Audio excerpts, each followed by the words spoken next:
However, finally, this man finds a young girl.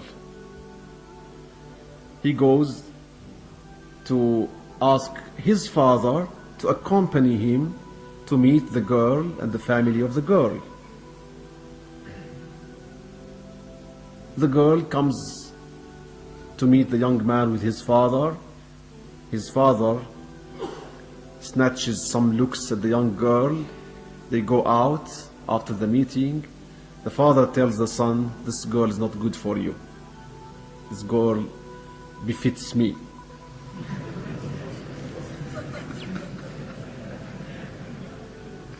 No, you shouldn't. This girl is too good for you. It's suitable only to me. They disagree, and this is a good reason for disagreement, because no father is supposed to be in that position at all, of course. So they disagree, and the son is in love now with the girl, so he wouldn't sacrifice the girl for the sake of his father. The father is already also in love with the girl. He wants the girl for himself. I don't know whether there is any type of such girls you can love at first sight. This is only in poetry. It doesn't exist. Loving at first sight exists only in poetry. Because when people love at first sight and they get married, love should grow. Unfortunately, love wanes, becomes weaker, doesn't grow. True love becomes bigger and stronger. We spoke about this enough anyway. So they disagree. They go to court. The judge, as corrupt as most judges, even in the Islamic world nowadays, so the judge asks them to bring the girl, to ask her for her opinion. When the judge sees the girl, I can see you know the story.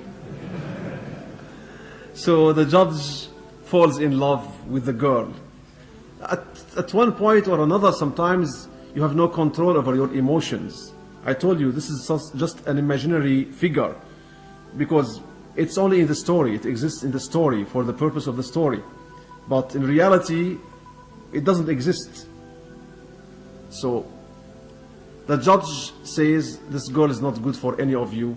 This girl is too good, too beautiful to be to any of you a wife. This girl is suitable only to me.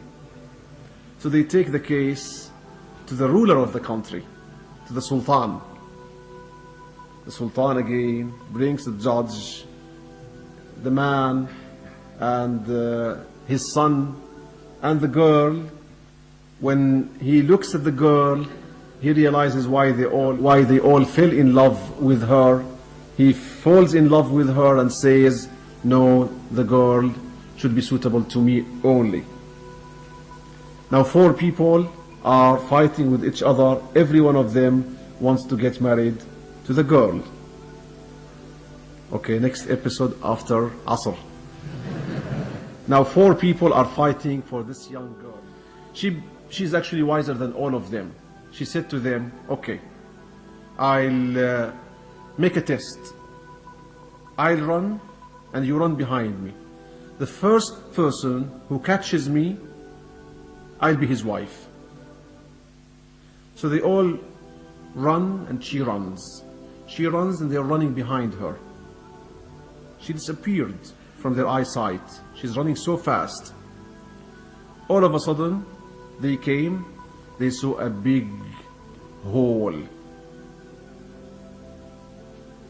dark and deep, and they saw the girl standing there in the hole, and 4 of them are up, looking at her down. She was telling them, I am the Dunya and this is your grave. I am the Dunya and this is your grave. It's all metaphorical and symbolic to show how we are running behind the dunya, brothers and sisters. We are running behind the dunya, making every effort to catch the dunya, and the least efforts for our deen. It's just anything extra we have when we are free and when we are really in good shape, then we do something for the sake of Allah. But for the dunya, we never get tired. We never get bored. We have time for every deal. We have time for every new job. We have time for everything for the dunya. And the least we are doing is for the sake of Allah subhanahu wa ta'ala.